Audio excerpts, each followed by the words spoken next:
Bismillahirrahmanirrahim. Bismillahirrahmanirrahim. Alhamdulillah wassalatu wassalamu ala Rasulillah wa ala alihi wa sahbihi wa mawalah amma ba'd. Fa uhayyikum bi tahiyatil Islam. Assalamualaikum warahmatullahi wabarakatuh. Waalaikumsalam. Puji syukur kehadirat Allah Subhanahu wa taala atas limpahan karunia, atas kudrat dan iradah, atas hidayah kepada kita semua. Mudah-mudahan Allah Subhanahu wa taala membukakan mata hati dan pikiran kita sehingga bukan saja ilmu yang bertambah tetapi kepahaman kita juga bertambah. Salawat dan salam semoga selalu terlimpah kepada junjungan kita Nabi besar Nabi Muhammad SAW, kepada keluarga, sahabat serta siapapun yang mengikuti sunnahnya hingga hari akhir. Mudah-mudahan sampai kepada kita dijadikan umat yang mendapatkan syafaat di yaumul mahsyar. Amin ya Allah ya Rabbal Alamin. Hadirin yang dirahmati Allah Subhanahu wa taala, kita akan lanjutkan bahasan sebelumnya. Sedikit mereview yang disampaikan pada pertemuan sebelumnya, bahwa setiap pemimpin mesti bertanggung jawab. Setiap pemimpin akan ditanya tentang mereka yang dipimpin. Tanggung jawab utama seorang pemimpin terhadap yang dipimpinnya, baik itu pemimpin yang sifatnya kecil atau besar, yang khusus ataupun umum, adalah memperhatikan urusan agama yang dipimpin. Jadi jangan karena kita hanya memimpin sebuah institusi perusahaan, oh masalah ibadah itu urusan masing-masing. Jangan karena kita memimpin suatu organisasi yang tidak ada hubungannya dengan Islam, oh masalah agama itu urusan masing-masing. Justru tidak. Justru masalah itulah masalah yang utama. Inilah rahasianya kenapa umat Islam sekarang sulit disatukan. Kenapa satu organisasi saja hatinya beda-beda. Karena tidak ada lagi yang jadi pegangan utama. Padahal bagaimana mungkin kita bisa mengajak orang pada satu tujuan yang sama, sementara tidak ada pegangannya. Kalaupun ada pegangannya itu rapuh. Justru yang utama, yang esensinya itu mestilah kuat, sehingga ketika dipegang sama-sama bisa menyatukan semuanya. Inilah maksud Allah Subhanahu wa taala dalam Al-Qur'an ketika berfirman, a'udzubillahi minasyaitonirrajim, wa'tasimu bihablillahi jami'ah, dan berpegang teguhlah kalian kepada tali Allah. Inilah rahasianya. Inilah ikatannya yang mesti kuat, sehingga seorang pemimpin bisa membawa mereka yang dipimpin kepada yang benar, bisa mengarahkan mereka yang dipimpin dengan baik ketika semuanya berpegang kepada tali yang sama. Apapun yang dilakukan oleh mereka yang dipimpin, semuanya karena Allah, semuanya karena perintah Allah. Ketika kita melakukan semuanya karena Allah atau karena perintah Allah, tidak ada lagi kecewa. Ibu-ibunya nggak ada ya? Bisa direnovasi. Oh iya. Jadi contohnya seorang istri taat kepada suami itu bukan karena dia suaminya, bukan karena suami yang memberi nafkah, bukan. Tapi seorang istri taat pada suami karena Allah perintahkan untuk taat. Ketika ini dibangun, tidak akan kecewa. Dia akan, kalau dia sih suaminya soleh, lah suami saya, gak akan keluar kata-kata itu. Karena taat kepada suami itu bukan karena suami, bukan karena dia suaminya, bukan karena suami yang menafkahinya, tapi karena Allah memerintahkan seorang istri untuk taat kepada suami. Itulah rahasianya kenapa Siti Asia bertahan dengan Firaun. Siti Asia perempuan paling soleha, perempuan yang disebut dalam Al-Quran karena kesolehannya. Begitu dia menerima kebenaran, dia tidak mengatakan pada Firaun, manusia yang durhaka, paling durhaka mungkin di waktu itu, Firaun saya cerai aja, kita udah beda jalan. Tidak, dia bertahan. Posisinya sebagai istri seorang Firaun, dia tidak menghalangi dia untuk taat kepada Allah Subhanahu wa taala. Dia tidak meminta pisah kepada Firaun, sampai Allah sendiri yang punya cara untuk memisahkan mereka. Orang tua, seorang anak pun taat kepada orang tua bukan karena Bukan karena dia orang tuanya, tapi karena Allah perintahkan anak-anak itu taat pada orang tua. Kalau boleh sedikit promo, di dalam buku ini dikupas banyak tentang itu. Ya. Kalau boleh sedikit promosi. Jadi bagaimana membangun sebuah keluarga, anak-anak dan istri yang taat kepada pemimpinnya, itu dibangunnya itu karena Allah Subhanahu wa taala, bukan karena orang tua, bukan karena suami. Nah, itu mungkin kira-kira apa yang disampaikan pada kesempatan sebelumnya, bahwa hari ini umat Islam sudah kehilangan pegangannya sehingga mereka sulit untuk disatukan. Nah, pegangan yang utama itu adalah agama. Jadi hendaklah setiap seorang pemimpin itu urusan yang utamanya dan paling utamanya adalah memperhatikan agama orang-orang yang dipimpinnya. Jadi sangat dihindari hal-hal yang tadi seperti dikatakan tadi, bahwa saya kan pemimpin di dalam bidang ini, kalau urusan agama bukan urusan saya. Jangan seperti itu, justru itulah yang utamanya. Dengan seperti itulah anak buah itu mudah diarahkan, mudah mentaati dan lain-lain. Nah, sekarang saya akan mengupas seorang pemimpin mestilah tahu akan tingkatan-tingkatan manusia. Memang ini agak sedikit melebar, tetapi hal sangat urgent, sangat penting untuk kita paham. Jika kita lihat kata-kata dalam Al-Quran, Allah memberi sifat kelompok manusia itu ada yang zalim, ada yang fasik, ada yang soleh, dan ada orang yang bertakwa. Mari kita kupas siapakah orang-orang yang dimaksud, bagaimana aplikasinya, dan sudah di manakah kita posisinya. Pertama, kalau boleh diistilahkan adalah orang-orang yang tidak peduli. Atau bahasa Qur'annya itu adalah tadi zalim. Zalim itu adalah orang yang tidak peduli. Dia Islam, dia Muslim, KTP-nya Islam, tapi Islamnya itu ya memang karena kebetulan dia dilahirkan dari keluarga Muslim. Kebetulan orang tuanya Islam, ayahnya Islam, ibunya Islam, kakeknya Islam, maka dia pun Islam. Tapi sedikit pun dia tidak perhatian terhadap Islam. Dia tidak urus halal dan haram. Dia tidak peduli mana yang dibolehkan dan mana yang tidak dibolehkan. Dia tidak pedulikan mana yang Allah perintahkan dan mana yang Allah larang. Sebenarnya orang seperti ini, dia bukan berarti tidak punya Tuhan, bukan berarti dia tidak punya sesuatu yang diagungkan. Justru di saat dia mengatakan saya ini bebas, saya tidak terikat aturan, saya tidak terikat aturan apapun, justru dia sedang menghambakan dirinya kepada nafsunya sendiri. Dia sedang menghambakan dirinya, dia sedang menyembah nafsu yang seharusnya nafsu itu diarahkan kepada kebenaran, diarahkan kepada Allah Subhanahu wa taala, diarahkan kepada yang baik. Rasulullah bersabda, la yu'minu ahadukum hatta yakuna hawahu taba'an lima ji'tu bihi. Tidaklah seorang kalian beriman sebelum dorongan hatinya itu sebelum dorongan nafsunya itu sesuai dengan apa yang dibawa oleh aku, kata Rasulullah, sesuai apa yang dibawa oleh Rasulullah sallallahu alaihi wasallam. Makanya musyrik di dalam Al-Qur'an disebut sebagai zulmun azim, karena mereka memang orang-orang yang zalim. Ya. Summa awratnal kitab, Allah berfirman dalam ayat lain, Allah mewariskan kitab. Kemudian Allah menyebutkan sikap reaksi manusia itu ada berbeda-beda. Yang pertama Allah sebut adalah minhum zalimun li nafsi.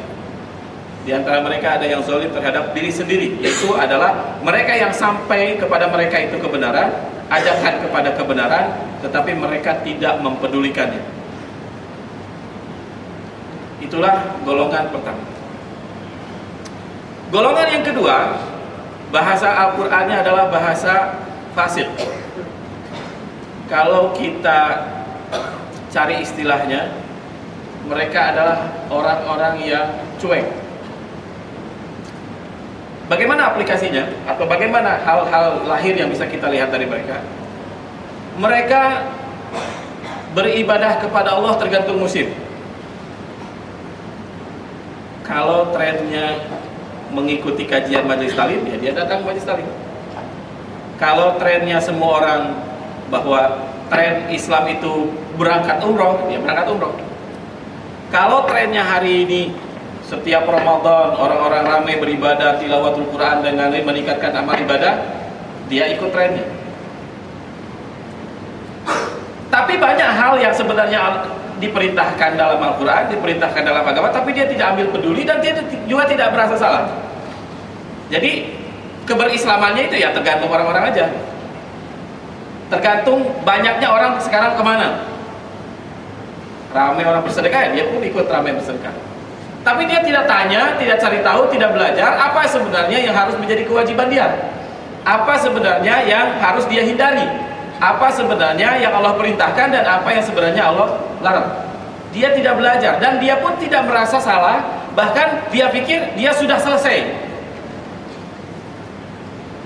Jadi dia udah sedikit lebih baik sebenarnya dari yang sebelumnya yang sama sekali tidak peduli dengan aturan, tidak peduli dengan agama, tidak peduli dengan Islam. Kalau ini dia ambil peduli tetapi tergantung sekitar, tergantung apa ramainya sekarang.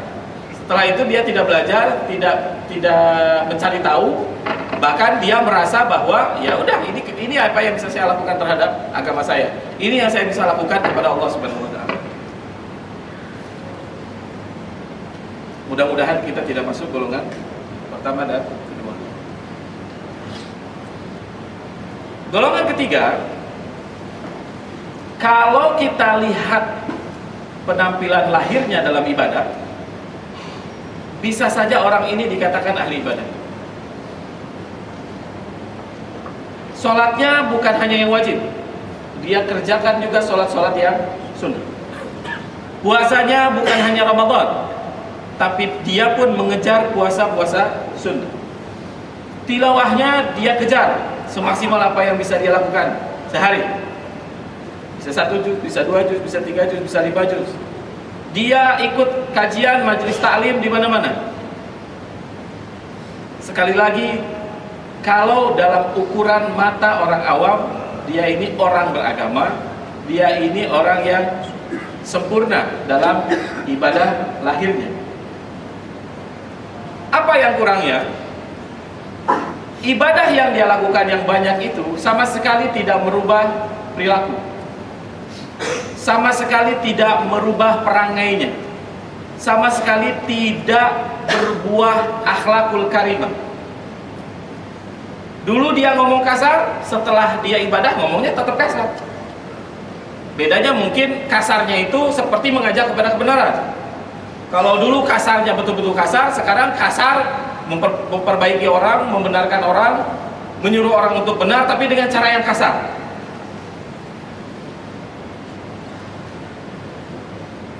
Sama sekali tidak ada perasaan dalam dirinya kalau itu salah. Bahkan yang selalu nampak ya, ataupun tidak sengaja dinampakkan olehnya, seolah-olah dia sudah selesai urusannya dengan Tuhan. Al-Quran menyebut mereka ini orang-orang soleh.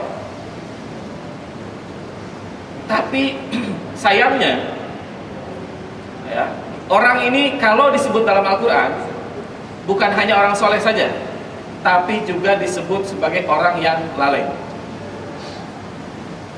Jadi ada orang tidak peduli, ada orang yang cuek, dan ada juga orang yang lalai. Orang yang lalai ini dia sudah punya kesadaran, dia mau kebenaran, bahkan dia berlomba untuk mengejar kebenaran itu. Tetapi begitu kebenaran itu diamalkan, dia praktekkan, sama sekali tidak menyentuh hal yang ada dalam dirinya. Ya, saya sering mencontohkan, kalau ukurannya adalah ketaatan dan lamanya ketaatan kita kepada Allah Subhanahu wa taala, seharusnya iblis itu menjadi makhluk yang selamat. Iblis itu sebelum dilaknat jadi iblis, dia 80.000 tahun taat kepada Allah Subhanahu wa taala. Dia satu-satunya jin yang menghuni dunia, menghuni bumi ini, satu-satunya jin yang taat kepada Allah dan istiqomah dalam ketaatannya. Sampai Allah muliakan dia menjadi khalifah di bumi. Bahkan dia dijadikan khalifah di langit pertama, kedua, ketiga, keempat, kelima, keenam, ketujuh. Bahkan akhirnya Allah muliakan dia menjadi penghuni surga. Bahkan bukan penghuni biasa, dia menjadi guru pada malaikat. Saking banyak ilmunya, saking banyak prestasi ketaatannya, ibadahnya kepada Allah Subhanahu wa ta'ala.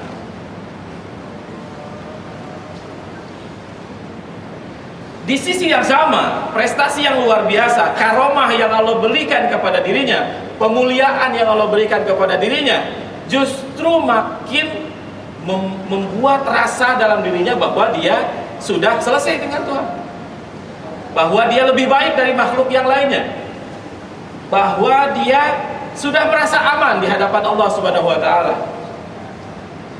Jadi ketika seluruh penduduk surga berdoa kepada Allah supaya tidak celaka, dia rasa itu tidak mungkin saya. Ketika seluruh malaikat berdoa kepadanya supaya diselamatkan Allah, dia doakan seluruh malaikat itu, tapi dia tidak pernah mendoakan dirinya karena dia pikir tidak mungkin saya. Bagaimana mungkin saya celaka? Toh saya tuh luar biasa, dari 80.000 tahun yang lalu tidak berhenti ibadah kepada Allah. Bahkan Allah muliakan saya yang tadinya makhluk biasa di bumi, tiba-tiba menjadi penduduk surga yang sangat dihormati dan ditaati. Jadi kalau ukurannya banyaknya ketaatan itu, seharusnya iblis tidak mungkin menjadi makhluk yang celaka, tidak mungkin makhluk yang diusir Allah Subhanahu wa taala.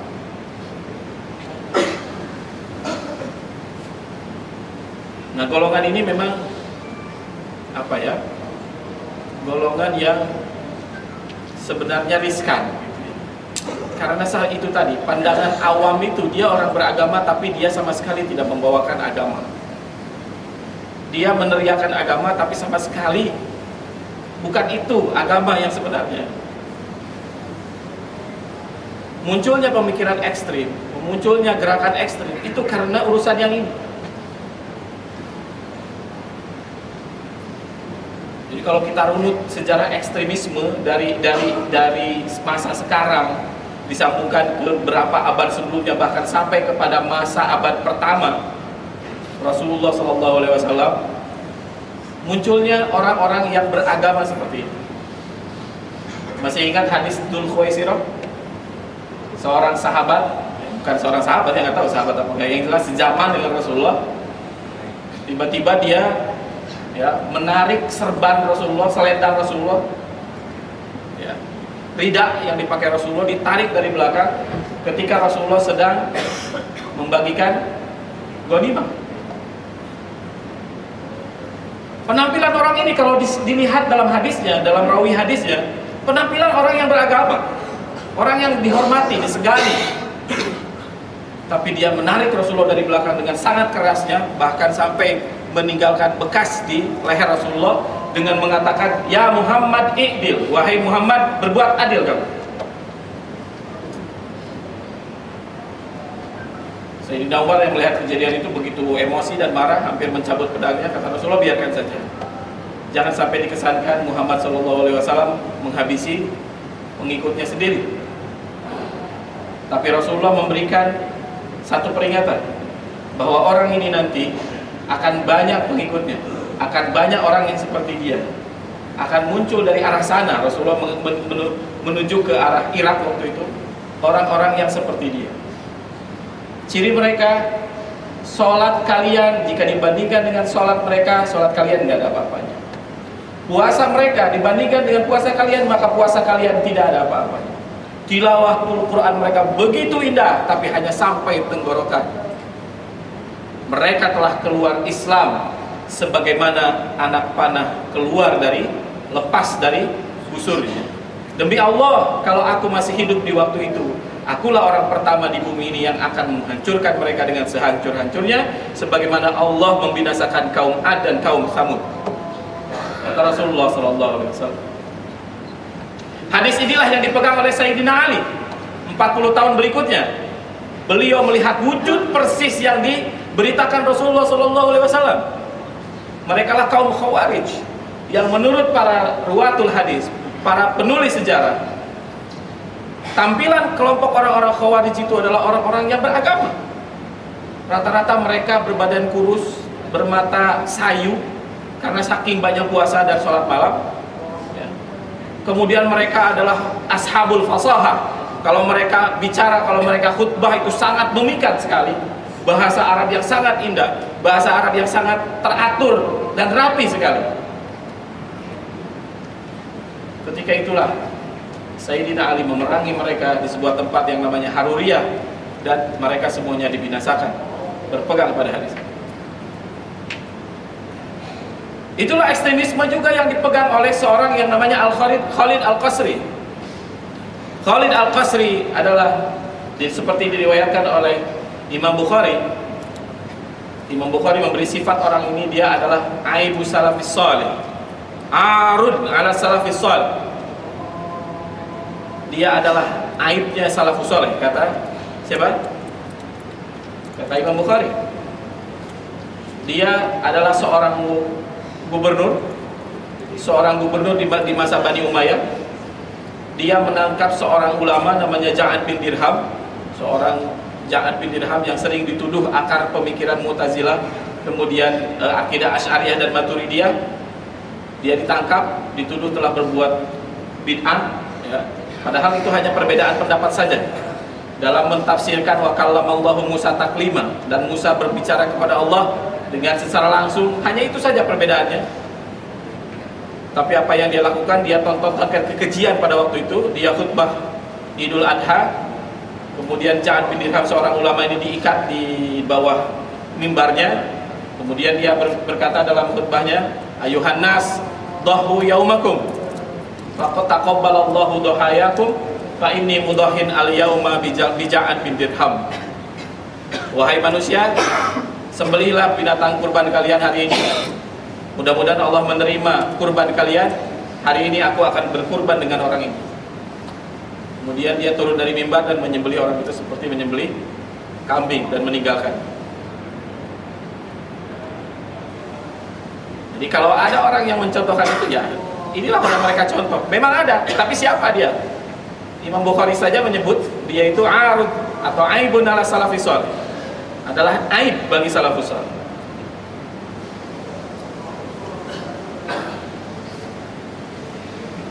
Golongan manusia yang keempat, kalau kita lihat mungkin ibadahnya biasa-biasa saja. Dia hanya mengerjakan ibadah-ibadah yang wajib. Puasa-puasa sunnah juga jarang, hanya puasa wajib saja. Tilawatul Qur'annya juga sederhana saja. Apa yang berbeda dari dia? Justru yang bergelombang dan bergelora itu adalah hatinya. Hatinya ibarat gelombang lautan yang selalu bergelora. Dia tidak pernah merasa selesai dengan Allah. Justru dia merasa bahwa dirinya adalah orang yang paling kurang. Dia merasa banyak hal yang tidak diselesaikannya. Rasa yang dia selalu jaga adalah ketika orang memujinya bahwa dia orang baik, justru dia merasa dirinya orang jahat. Ketika seluruh manusia mengatakan bahwa dia ini orang yang selamat, justru dia merasa dirinya celaka. Bahkan mungkin aktivitasnya lebih banyak dia membantu orang dibandingkan ibadah-ibadah mahdhahnya, dibandingkan dengan ahli abid yang lebih banyak ibadah ritualnya kepada Allah Subhanahu wa taala. Dia lebih banyak aktivitas dalam membantu masyarakat, dalam berbuat kepada masyarakat. Bukankah Rasulullah bersabda khairun nas anfa'uhum linnas? Sebaik-baik manusia, jadi tidak ada pengecualian. Sebaik-baik manusia adalah orang yang paling bermanfaat buat manusia lainnya. Itu adalah karakter orang ini. Satu lagi cirinya, mereka tidak berbuat dosa. Kalaupun mereka berbuat dosa, seumur hidupnya dia tidak pernah lupa dengan dosa itu. Hari di mana dia berbuat dosa, mungkin dia mengurung diri di rumah, menyesali apa yang dia lakukan. Jadi kalau saya lupa menambahkan, jadi kalau karakter orang yang ketiga, walaupun banyak ibadah, sekali dia berbuat dosa, nggak apa-apa lah, nanti juga Allah hapuskan dosanya. Kan? Hadis itu menyebutkan ada orang mukmin yang melihat dosa itu, kata Rasulullah, ada orang Islam yang melihat yang melihat dosa itu seperti lalat yang hinggap di hidung. Dia, nanti juga dihapuskan dengan sholat, nanti juga Allah ampuni. Menganggap kecil. Sementara orang yang keempat ini, dosa yang dianggap mungkin biasa, dia anggap tidak biasa. Tidakkah kita melihat gambaran tadi adalah gambaran sosok Sayyidina Umar bin Khattab? Ketika Rasulullah mengatakan, Umar, engkau itu adalah salah satu sahabat yang diberi kabar gembira masuk surga. Tapi kata-kata yang sering keluar dari mulutnya, demi Allah, kalaulah seluruh manusia masuk surga dan hanya satu yang tidak masuk surga, aku khawatir itu adalah Umar. Tidakkah kita melihat sosok Umar bin Khattab? Walaupun dia sudah menjadi khalifah besar, pengganti Sayyidina Abu Bakar yang menggantikan Rasulullah SAW, tapi dia masih menangis saja dengan apa yang pernah dia lakukan di masa jahiliyahnya dulu. Padahal Rasulullah mengatakan sesungguhnya Islam itu menghapuskan dosa-dosa di masa jahiliyah. Siapakah mereka ini? Mereka adalah orang-orang bertakwa. Orang bertakwa itu mungkin, saya sebutkan sekali lagi, mungkin di hadapan orang lain dinilai dia biasa saja. Ibadahnya tidak lebih banyak dari manusia awam biasa. Justru dia lebih banyak berkontribusi, bekerja untuk sesama manusia, banyak memberikan manfaat kepada sesamanya. Tapi dia menjaga perasaan yang selalu kurang itu. Dia rasa bahwa dia tidak pernah selesai dengan Allah Subhanahu wa taala. Dia rasa bahwa selalu merasa kurang. Walaupun semua orang memuji dia adalah orang soleh, justru dia merasa dirinya salah. Walaupun semua manusia mengatakan dia ini orang baik, dia merasa dirinya orang jahat. Orang mengatakan dia pasti selamat, dia masih khawatir kalau dia akan celaka. Sayyidina Umar bin Khattab di hari wafatnya, menjelang sakaratul maut, 3 hari sakit setelah beliau ditikam, dia meminta kepada anaknya Abdullah bin Umar, wahai Umar, biarkan saya terbaring di tanah. Dibaringkan di tanah dengan kepalanya disimpan diletakkan di paha anaknya Abdullah bin Umar. Kata Sayyidina Umar, wahai Abdullah, letakkan pipi saya di tanah. Jadi, walaupun di rumah waktu itu kan tidak ada lantai, lantainya adalah tanah. Letakkan saya di tanah, letakkan pipi saya di tanah. Biarkan saya, wajah ini saya hinakan terakhir kalinya di hadapan Allah. Walaupun sebenarnya Abdullah tidak memberi, tapi karena beliau meminta dan berulang-ulang, bahkan kelihatan sangat marah sekali ketika keinginannya tidak dipenuhi, akhirnya dibiarkanlah ayahnya oleh Abdullah bin Umar. Menjelang sakaratul maut, dia mengatakan, wailali wailali in lam yaghfirillahu li. Celaka aku kalau hari ini Allah belum mengampuni saya. Kalau Allah tidak mengampuni saya hari ini, aku celaka. Padahal dia adalah sahabat yang radhiyallahu anhum, radhiyallahu anhu, masuk sahabat orang yang Allah ridho kepada dirinya, yang Allah sudah hapuskan dosanya. Wasabiqunal awwaluna minal muhajirin wal ansar. Dia bukan hanya wasabiqunal awwalun, dia adalah khalifah adil yang kedua setelah Abu Bakar Siddiq radhiyallahu anhu. Itulah sosok Sayyidina Umar, gambaran orang yang bertakwa. Nah, keempat golongan ini mesti kita paham, mesti kita tahu. Ya. Itu menjawab semua pertanyaan. Kenapa tadi muncul ada pemikiran ekstrim dalam Islam? Kenapa hari ini banyak umat Islam yang menampilkan justru hal-hal yang ngeri dinampakkan? Siapa yang mereka contoh? Siapa yang mereka tiru sebenarnya? Apakah mereka meniru cara umat Islam pada waktu zaman salafus soleh, atau mereka meniru orang-orang yang nyeleneh di salafus soleh, atau malah mereka meniru justru raja-raja yang tidak Islam? Genghis Khan ketika menaklukkan kota Baghdad, 70.000 orang disembelih. Pasukan salib ketika menaklukkan Baitul Maqdis, 100.000 orang dipancung. Siapa yang dicontoh? Siapa yang dijadikan suri teladan? Karena Rasulullah SAW tidak memberikan contoh seperti itu. Jadi perkara takwa adalah perkara yang sangat luar biasa, perkara yang sebenarnya itulah esensi, itulah yang diwasiatkan oleh Allah, itulah yang diwasiatkan oleh para nabi, itulah yang diwasiatkan oleh para sahabat, itulah yang diwasiatkan oleh orang-orang soleh. Tidak pernah mereka berwasiat tidak dengan takwa. Pasti mereka mewasiatkan yang utama adalah perkara yang takwa, perkara takwa pada Allah Subhanahu wa taala.